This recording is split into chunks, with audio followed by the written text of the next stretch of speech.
Welcome to another episode of the Gay Barchives Show, where we explore gay history, one bar at a time.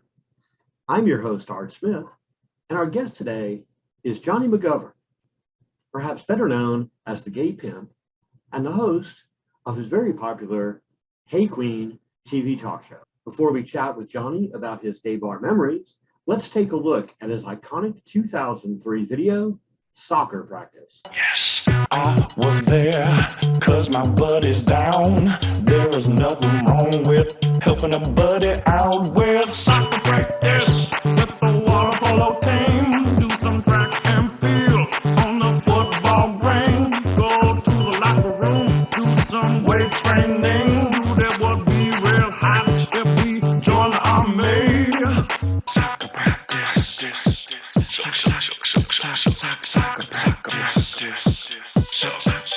So welcome to the show, Jonny. Thank you. Are we starting now? You want to do that again? Sure. I thought you were going to do an intro and then I was going to. No, I already there was going to be a 3, 2, 1. All right. Well, or this could be it. Keeping it real. Always a pleasure to be able to talk about really one of my favorite topics, gay bars. Love it. Love them. The most magical place in the world. And here I thought it would have been soccer practice. I don't. That's only a metaphor for I don't actually want to go to play the sport. I understand. It's hard to believe that's been almost 20 years ago. I know. How did that happen? You're only 29 years old, and yet 20 years ago you had this hit video. Apparently, it's been a hard living 4 years if I'm still 29. So, as you know, my project is all about recording the history of gay bars around the country and hearing stories from different people about their experiences when they went to gay bars, in the early days of their coming out. And I understand that your first experience was in a bar in Boston. Yes. I came out near the end of college, and I went to acting school. So I'll preface that by saying my coming out was no big deal because everyone already thought I was gay because I was in the acting school. So I was like, I'm finally out, everyone. And they were like, we already thought you were gay. So it was the summer after I graduated college, and I was like feeling gay. I just hooked up with a guy for not the first time, but like the first time where I met someone and then the same day we had sex with them. And I guess I was just having a moment. I can't remember who I went with, but I remember that it did not have it wasn't like a big sign outside. You kind of went down like a side street and then you went upstairs into like a dance floor. And it was very uneventful. I stood there, I felt awkward. And I thought like, maybe gay bars aren't for me. It would be a couple more years before, I really got in and had the self-confidence and the friends to go to a gay bar and really start to discover myself thanks to what was going on there. Yeah, that's what a lot of people tell me, is that the gay bars really kind of opened their eyes to the community. Because before that, they thought either they were an anomaly or they just didn't know that there were places to socialize with, people that were like them.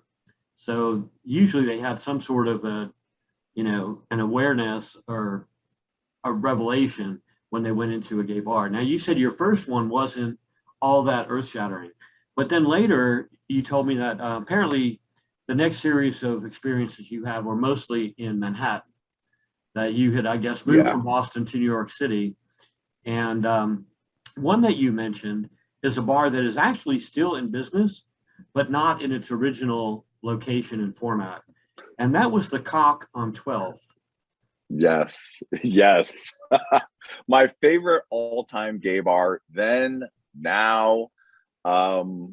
It was, the Cock, when it started, was run by Mario Diaz, who I later became friends with. But the vibe that he brought to it was very sexy, sex positive, but also it did not take itself seriously. There were drag queen hosts and, crazy shows and strip contests and people doing strange acts, but at the same time there was like a back room and great music. I mean, I remember the first night I went there, Joey Arias grabbed my dick and I was like, oh wow, okay.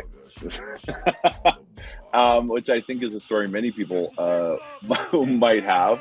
And it was a tight, tiny, packed space, but it was so fun and so sexy. I mean, and that was where I learned to pick up guys, or I learned to feel validated that I was attractive because, you know, as you know, most of us from the sort of pre-Gen Z generations don't really have a time when we're teenagers and we get to date. So you sort of are in your 20s at gay bars in pretty highly sexual situations, and you're trying to figure out like how to talk to a boy. But I definitely got in, and I started really loving going out, and I met people and friends. And of course, like once you meet a group of friends who all love to go out to gay bars together, that's when, you know, the magic really starts happening. Now, apparently Mario had a good formula in mind there, because here it's some 25 years later since the Cock originally opened, and they're still, I think they're in their 4th location now, but they're still kicking out there. They still use the same neon red cock, as in rooster, logo and sign to identify their building, and they still have more or less the same kind of vibe. The original bar would definitely be classified as what we would call a dive bar, right? It's still a dive bar. That is why it's like, that's the vibe. The vibe is a dirty, though Cock had a sister bar, which was actually where I first started throwing a party, which got me into the whole world of really getting even deeper into gay bars. But that sister bar was called The Hole. So there was the Cock and The Hole, and they both sounded like their name: dirty, dark, dingy, but very fun and really gay. Now, that one was in East Village, right? The Cock was in the East Village. And another bar that you mentioned was also in the East Village. It was called Boys Room. What was Boys Room like? Boys Room was a bar started by Mistress Formica, the legendary drag queen turned very successful club promoter in New York, especially at that time in the, I think it was the like early aughts. And Boys Room, and you know, Mistress Formica threw big parties with great DJs who played like very eclectic music, from, you know, super top 40 pop to house to rock and roll. There was always a huge cast of hosts. There was great music. And so she was one of the owners of this bar, Boys Room, and it was 2 levels. The first floor had very high ceilings and a long bar, perfect for tons of go-go boys, as well as a stage. And all across the back of the stage had been decoupaged like vintage gay porn all over the wall. So it was pretty amazing. And there was graffiti. Then you went downstairs. There was a lower ceilinged room with another DJ setup, and that had graffiti all over the walls. And of course, there was like the basement area, dingy hallway, which ended up, of course, being, if you worked at the party, your favorite place to hang out is like broom closet, back room, not back room like as in sex, but like the back closet, because that's where everyone would go take their cigarette breaks. The go-go boys would go change, and everybody that worked at the party, when they needed to have a break, would go hide in the back. I mean, I think some of my favorite gay bar memories are from the broom closet at different bars, because that's where all the employees would take their breaks. But Boys Room was it was very go-go forward. And the parties that I threw always had tons of go-go boys, always had sort of R&B tinged, like house pop music.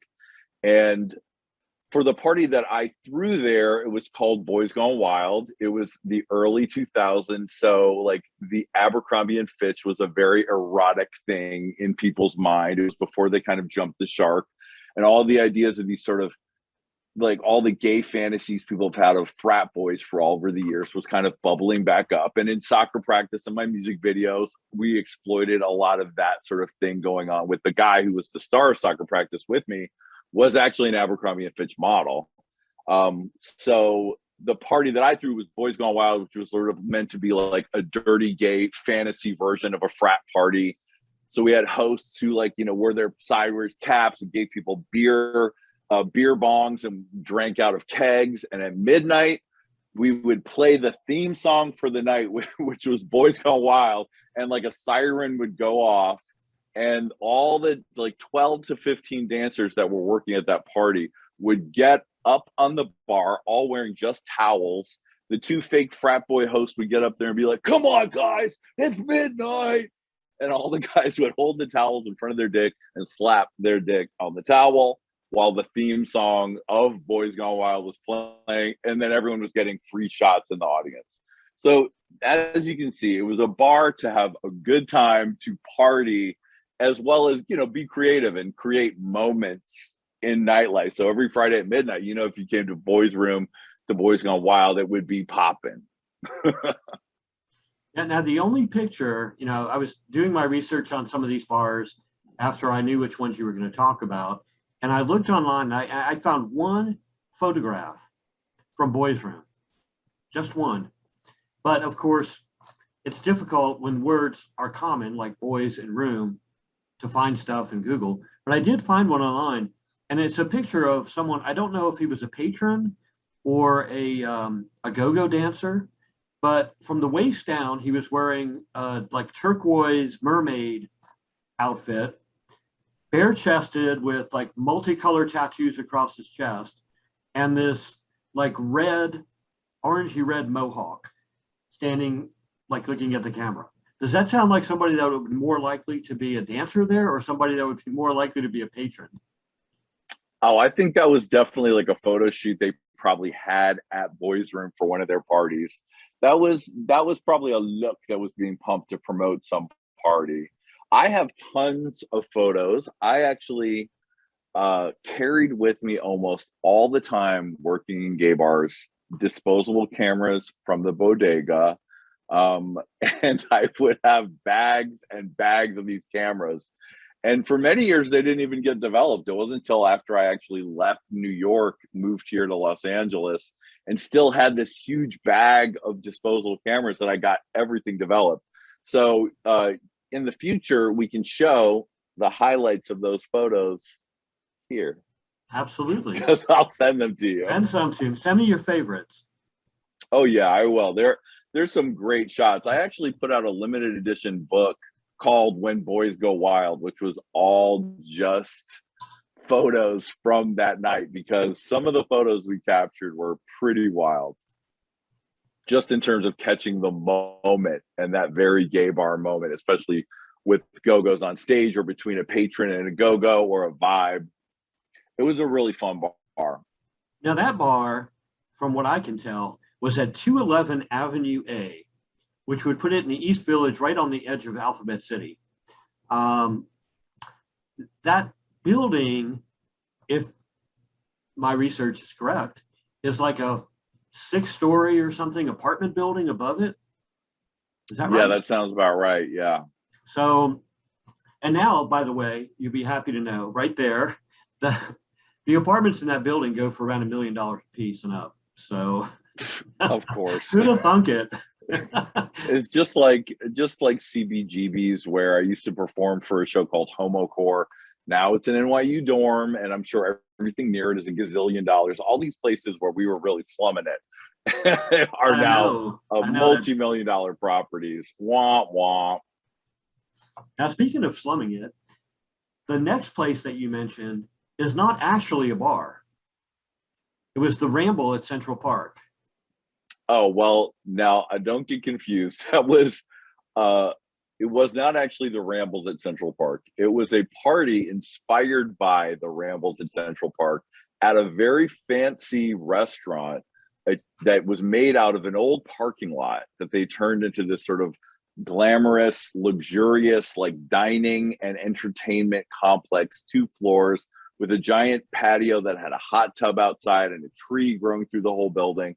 And after the success of the party that I threw with Dean Johnson at the Hole, which was called Triple X, which was a party where it was after 9/11, the cops weren't checking for nudity at gay bars. It was a very wild time in nightlife. And we did this party called Triple X, which had naked dancers and a back room and great music and a wild vibe and literally a line around the block to go to it. The bar, that party, ended up not continuing because the bar, the owners wanted to take it from us and do it themselves. So Dean Johnson, who was a legendary figure in the New York queer rock scene, he had friends who owned the Park restaurant, which is the opposite vibe, the opposite side of town, this super fancy place. And the owners, who were gay, were like, you know what, we want to do what you were doing over at the Hole. We want to do it here. So we threw this party called the Rambles at the Park, and it was wild. I mean, eventually the police came and made sure there was no more nudity, and they had to close the back room. But for the first few months, this fancy restaurant became an over-the-top, pulsating, huge gay bar. Every floor, people in the hot tub, 2 dance floors, stage, a garden, naked dancers everywhere, a swing over the dining room with different assorted nightlife celebrities like Amanda Lepore and Sophia Lamar, tons of dancers. They created out of a storage room on the roof of the building, a back room. On the opening night of the party, Dolce & Gabbana and Alexander McQueen were there. I mean, it was a wild mashup of the dirty, dingy party that had been happening in the East Village, suddenly brought to this huge, gigantic venue. And though the dirtiness had to be tamped down quite a bit after the first few months, it was still a pretty legendary party and had lines around the block for many years and had some really incredible nightlife moments. Also, another club where the broom closet on the second floor was the place to be, with every drag queen and go-go boy and promoter that DJ that worked there going in to like smoke cigarettes and talk in this closet during the party. So what part of town was the Park in? That was on 10th Avenue and like 17th Street. Okay. So right above the meatpacking district. Oh, very cool. And it seems like, from what I can gather from some of the bars that you've mentioned, and you said Triple X at the Hole, that was in the East Village also, correct? Yeah. That was actually at the location. They eventually closed the Cock on 12th and A and turned the Hole into the Cock. They lowered the ceiling and brought the bar over to make it look like more like the Cock was on 12th and A. But what the Hole was became the second location of the Cock, and then I think they're on their third one now. Now, another bar that you mentioned in Manhattan, I'm kind of familiar with because I interviewed Frankie Sharp. You know Frankie?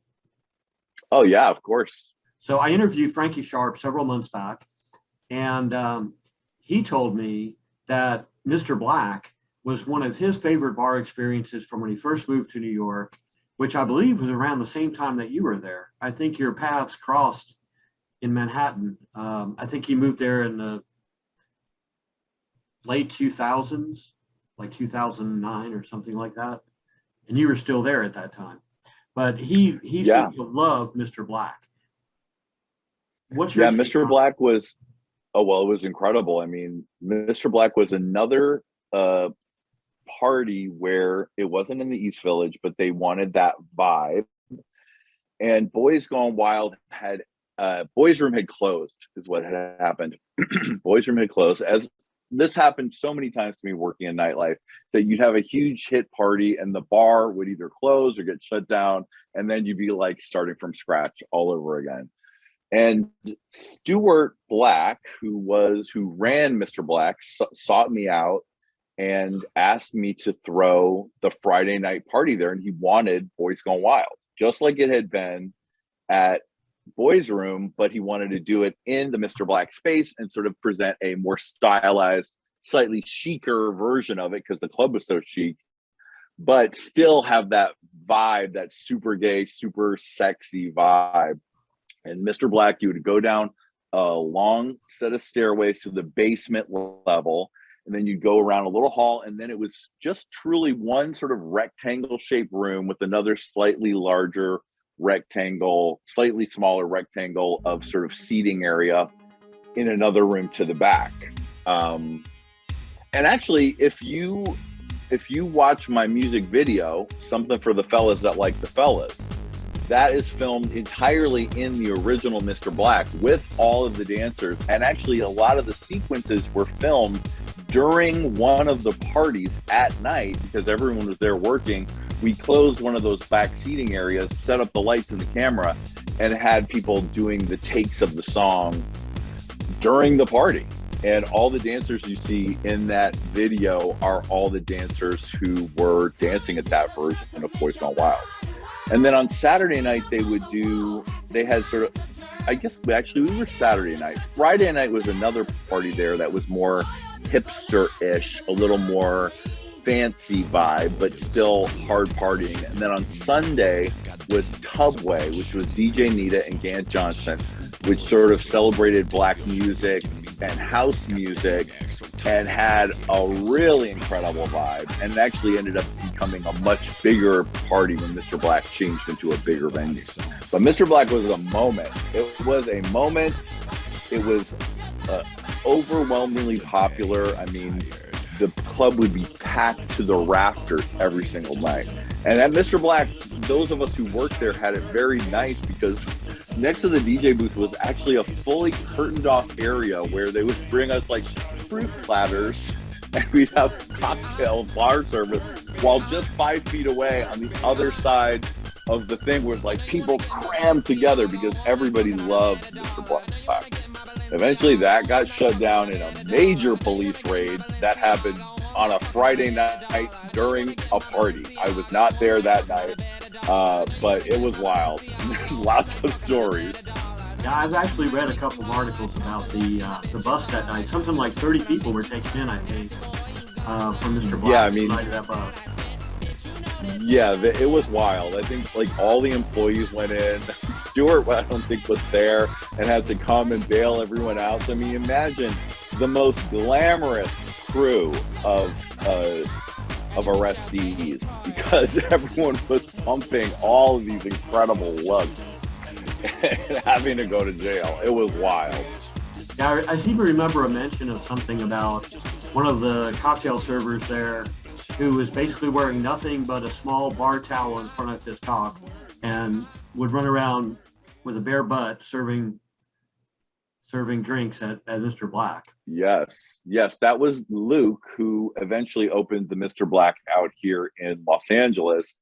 He was the ass, was what they called it. And he wore a long, like, barman's apron in the front, but was naked in the back. So he would just go serving the look. Sometimes we wear a little top hat or a tie, but then you would just get the full ass and then the apron in the front. I'm pretty sure he probably did have to go to jail in that look.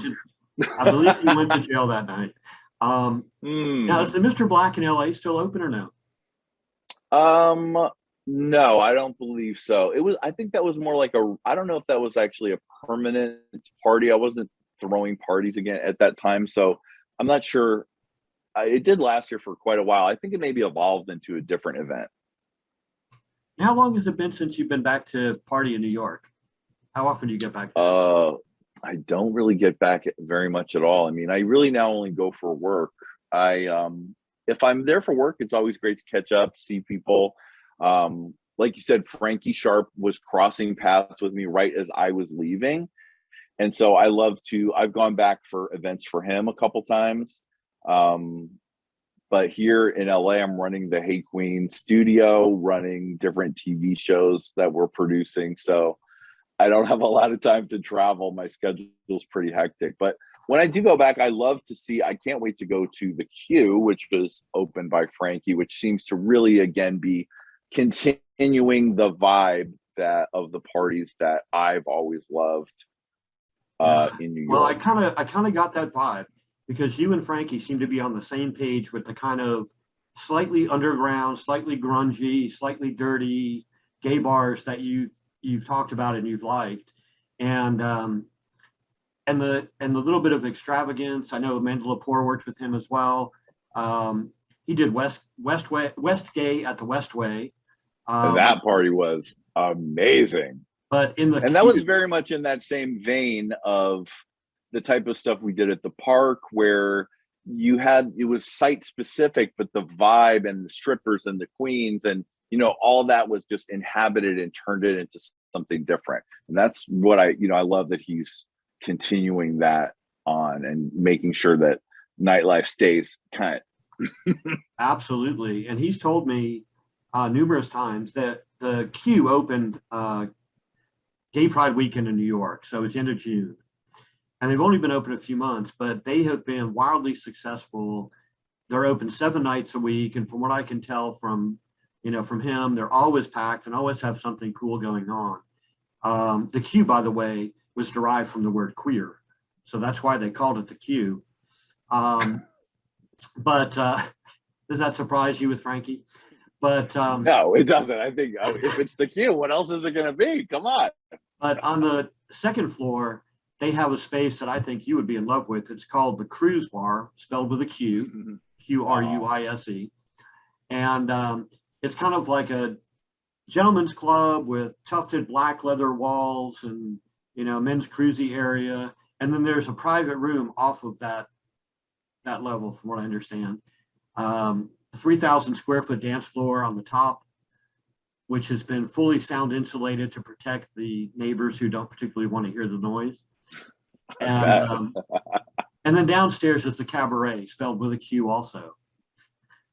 Incredible. I mean, he's hiring so many nightlife stars and believe me, when I was working in nightlife, the people that were part of the scene were so inspirational and so creative and so fun. I know he has Kevin Aviance, who is a huge influence on me, not at a gay bar per se, but the nightlife that I started to really get into when I started working in nightlife was going to places like the Roxy, Twilo, the Limelight, where it was things on a bigger, more grand scale. And the shows that queens like Kevin Aviance performed in those venues with DJs like Junior Vasquez, that was extremely influential to me and to my creative journey and spirit and inspirations to draw on. Still to this day, even in Hey Qween, a lot of these influences from the gay bars that I loved are all represented in small ways on Hey Qween. Like at the end of every episode of Hey Qween, the guest gets a trophy, which is sort of a nod to the ballroom scene. And then they get a lap dance, which is a nod to the go-go dancers. That influence continues on. So I love that there's going to be new generations of people inspired by that energy, because it's something very specifically ours in the LGBTQ community. We're fucking special. We're magic. And when we all join together, all different body types, races, all the rest, and just, really hold on to the fact that as LGBTQ people, we are so similar that we can make magic. That's the kind of vibe that happens in venues like that, and I think continues to inspire people for years and years to come. Well, I got some good news for you. If you happen to go to Manhattan toward the end of the year, next month, Frankie and his partners are opening a second gay bar in Hell's Kitchen, taking over the space of another gay bar that was pretty popular. Little birdie. Which one? We'll talk about that later. But, okay. Well, you know what? Slow clap to standing ovation. Somebody's got to do it. Nightlife is not an easy business, and it's easy for people to burn out, or for the trends to change, or for money to run out. I mean, there were so many different great bars that had to close because some financial situation happened with the owner or with the police or any of those other things. So I love to see Frankie and the celebrity investors getting it together to, keep creating the culture. I know he's got a great team there. I mean, he's got the owner of Boxers in New York is one of his partners. So he's had a long history with bars. the promoter that used to do the rooftop party at the Copa is one of the partners. Um, Billy Porter is an investor. I mean, how much more gay can you get than Billy Porter as an investor? So Yeah, it seems like there's lots of great people involved in the project. I think Alan Pikus is part of it. I mean, there's yeah, because I that's work in Alan nightlife. Pikus is the guy that did the Yeah, parties at the Copa, the rooftop party. yeah. Alan Pikus was famous for throwing like the most. He took over Heaven, which was the legendary twink party of Chelsea that lasted for many years. It was like a 3-floor, like fully twink disco moment. Well, as I understand it from Frankie, Alan brought in the kind of little yuppier, white collar polo shirt aspect of the promotional scene. And Frankie brought in a little bit dirtier, grungier underground aspect. And when they partnered on this project, they just basically said, we're going to make it so everybody is welcome. There will be something here for every type of LGBTQ person that walks in the door. And that's why they chose the letter Q, was because they wanted to make sure it wasn't just labeled as a men's bar or a gay bar. So I think they're doing a great job. Yeah, I mean, I think that's more than ever more important that we are all the letters in our rainbow can come together and have, not be separated out. Absolutely. Now, I did ask you before the interview if there was one gay bar from any time in history that you could bring back and go to. You picked a bar in Manhattan, in the Village, actually. Mm-hmm. One of the most iconic bars. A few minutes ago, you mentioned a couple of them. You mentioned Roxy, you mentioned Limelight, but this one was a truly incredible place. What made you choose the Saint? I mean, just I had when I started to become successful in New York nightlife, lots of different opportunities were presented to me, and one of them was to work on the Black Party as sort of part of the event production team and get to create my own area in the Black Party and get to really be there for the night. Where if you've never been to the Black Party, it's a party at Roseland where it is, the vibe of a circuit party, but the production of a high-end Hollywood movie. I mean, they take their theme very seriously. They have a cast of hundreds. There's incredible shows, amazing lights, and different areas with themes going on, and other sort of strange live acts, as they say in the flyers. So I got to witness those versions of what the Saint, which is the Saint at large now, does. But I've always wondered and wanted to be able to time travel in my gay time travel machine back to the Saint and experience what that was like. Well, for people who don't know about the Saint, and I can't imagine there are very many of them, but people who don't know about the Saint from the outside looked like a typical brownstone. It didn't look like anything special from the street. It just looked like another, I think it was 3-story brownstone, nothing special. And after they closed, it eventually became a bank branch. Of course. It became the home of Apple Bank, I think it was called. But behind the facade, there was a huge planetarium space that was just an amazing space. I mean, you cannot imagine. I think the dance floor was somewhere around 5,000 square feet. It had a huge dome ceiling, just like, one of the state capitals or any planetarium, a gigantic arch ceiling that they could project incredible light effects on. And when they built out the space, they spent so much money. In today's money, it would be somewhere around $20 million to get that bar to where it was when it opened. It was an exclusive men's club to begin with. At the opening, I think it was, a couple $100 a year just to belong to the club. And they sold hundreds and hundreds of memberships before they even opened their doors. So it became this amazing thing. It was like Studio 54, it was iconic. It was just the place to go, and an incredible space. And unfortunately, we've lost it now, but we just don't see many bars like that anymore. That was definitely a slice of New York history. Yeah, sign me up for the time machine. I'd love to check it out.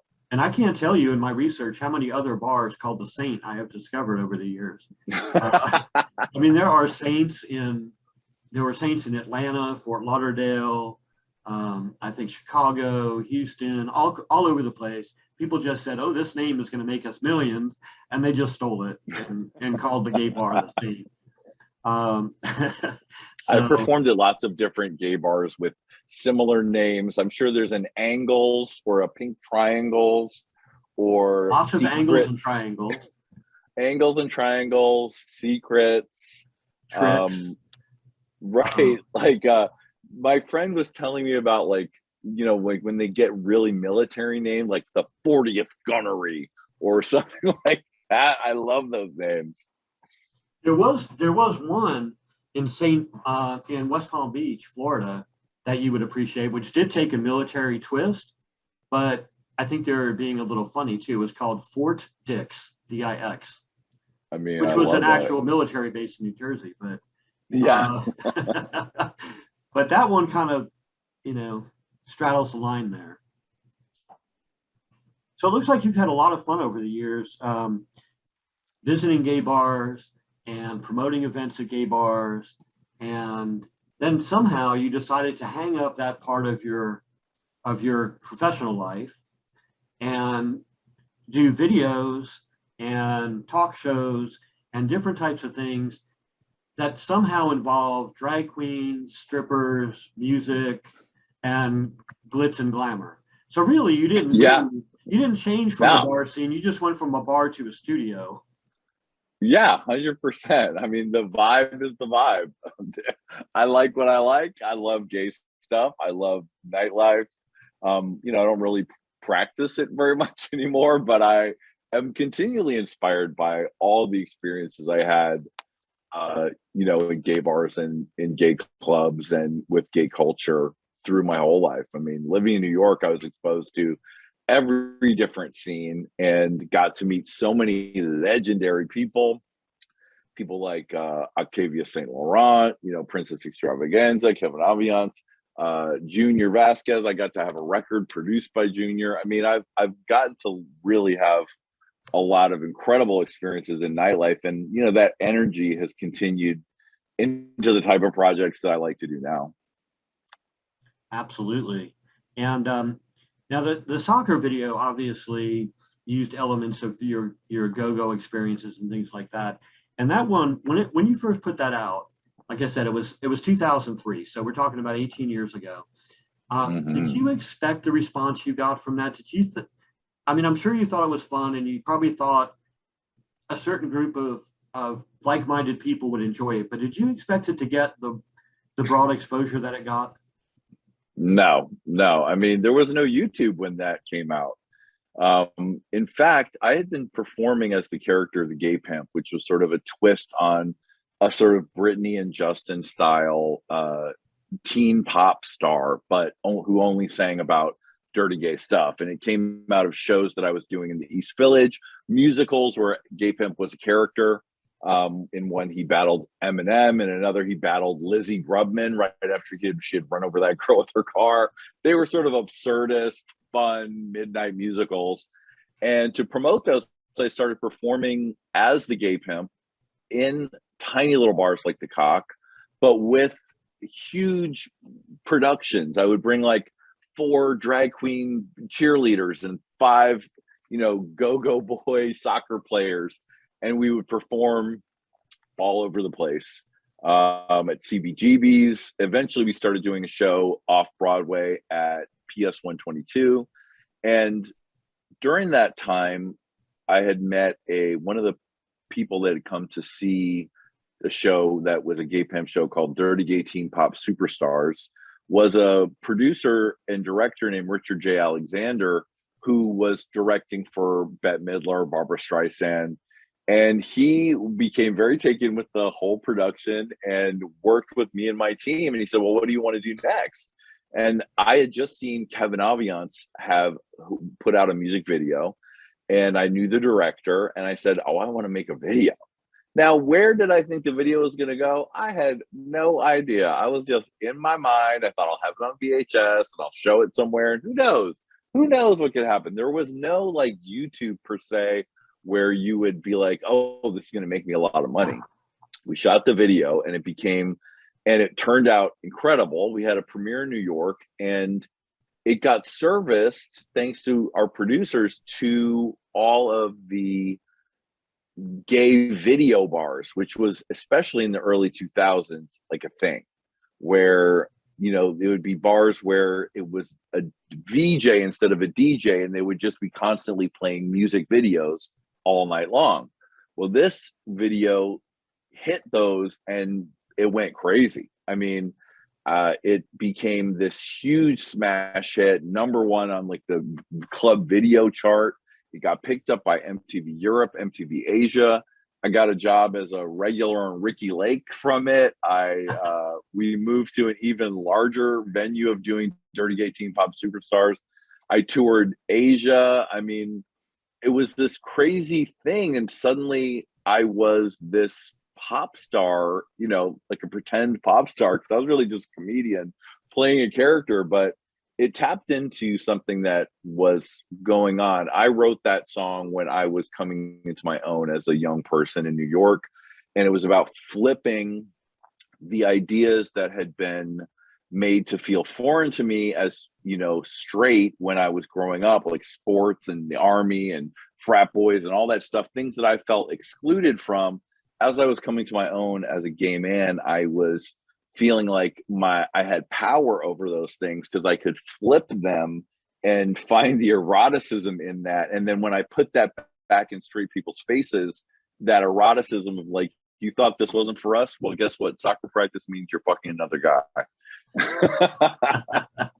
So that's what the video was all about too, was sort of me in sort of this rhinestone t-shirt and rhinestone jeans, sunglasses, appearing out of a puff of smoke in a locker room and taking the Abercrombie and Fitch jock like on this tour through a really gay world of military, sexy dudes, wrestling matches, drag queen cheerleaders, and the rest. And it really just hit a vibe that a lot of other people, I think, were feeling. We had never seen a pop music video with that type of gay power vibe that I can remember, that was sort of flipping the script on straight people like that.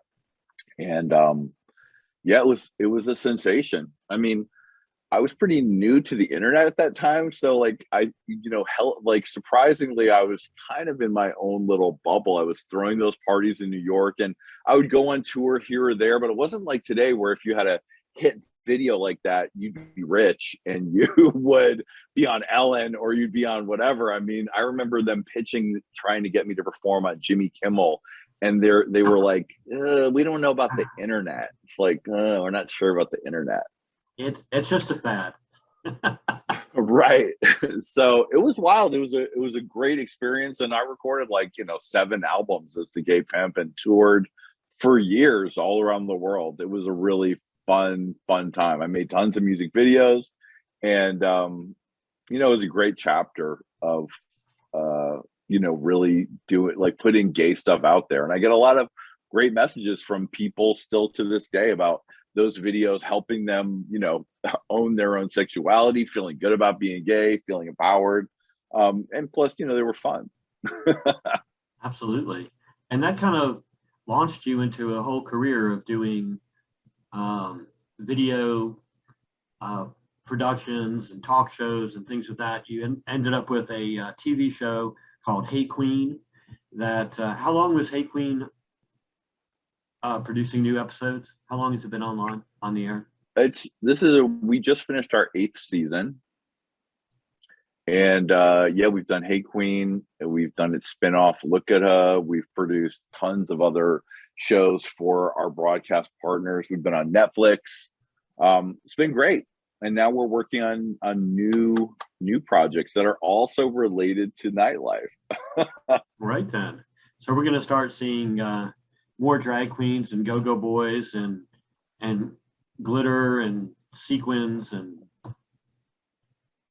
Yes, the next project that we've just filmed is a reality competition show for go-go boys, and the shit is fire.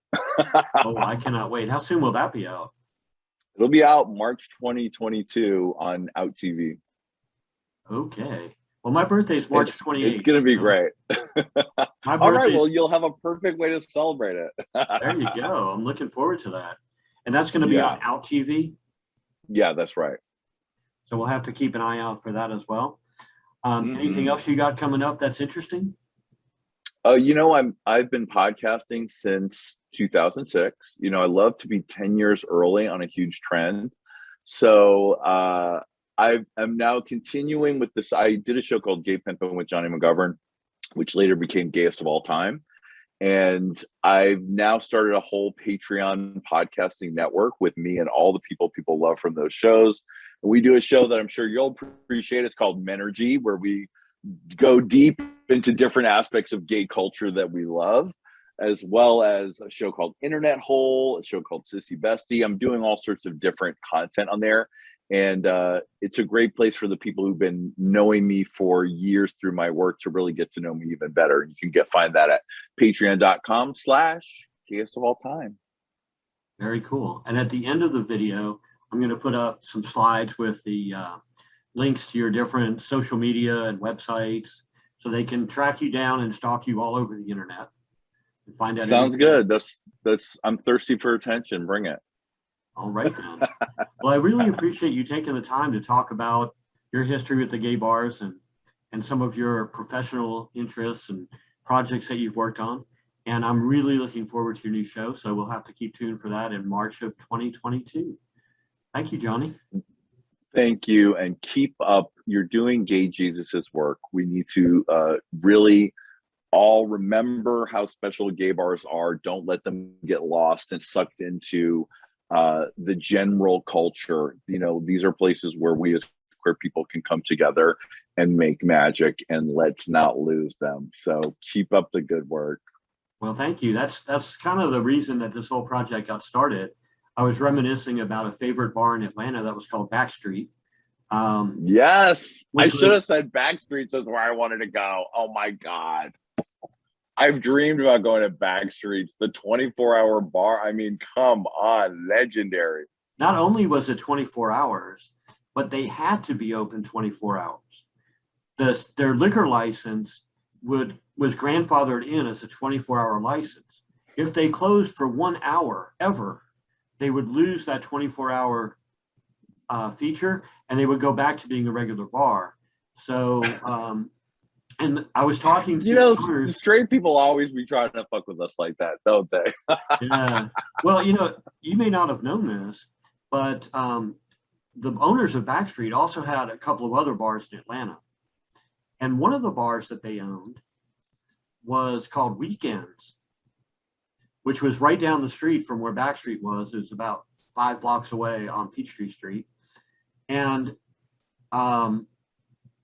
Weekends is where RuPaul and Lahoma used to perform in Daisy Dukes and cutoff shirts, before the glamour days of RuPaul in New York. Right, yeah.